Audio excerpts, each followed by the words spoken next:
Human vision and colors. How can we define a color? It's an attribute of an object like texture, shape, or smoothness. It is dependent on various factors. The first among those factors is the spectral characteristics of the illuminating light. The human eye is sensitive to wavelengths ranging from 380 nanometer to 780 nanometers, and these constitute visible spectrum. The wavelengths lying outside this range are irrelevant in illumination of the object with respect to the human eye.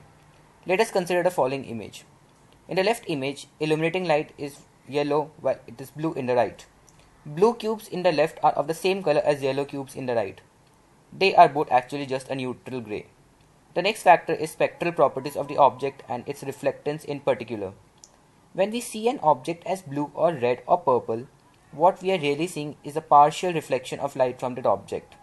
As the curves below depict, the reflection spectrum of an object has high energy around a wavelength pertaining to its color.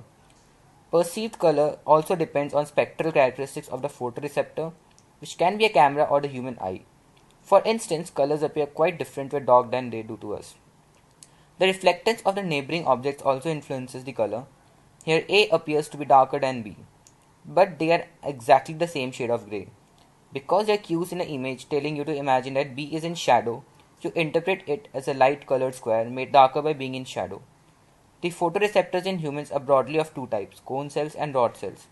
Cone cells are further divided into three types, red, green and blue cells. They are sensitive to the color of light. Rods give a general overall picture of the field of view and are not involved in color vision. They are sensitive to the intensity of the light. The different kinds of cone cells have different spectral sensitivities. Peak sensitivities of blue, green and red cone cells are approximately located at 437 nanometer, 533 nanometer and 610 nanometers respectively. Range of light intensity levels to which human visual system can adapt is of the order of 10 raised to 10. But human visual system cannot operate over such a large range simultaneously. Rather, it accomplishes this large variation by changes in its overall sensitivity, a phenomenon known as brightness adaptation. The current sensitivity level of intensity is called the brightness adaptation level, which is BA in this figure. Under these conditions, human eye can only perceive intensities on the short intersecting curve shown in the figure. The illusion in Mach bands is due to local adaptation.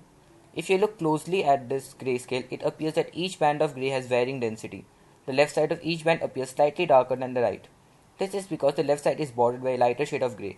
When eye focuses on the left part of the band, the adaptation level of this intensity is at a lower level and hence this region is perceived darker than it actually is.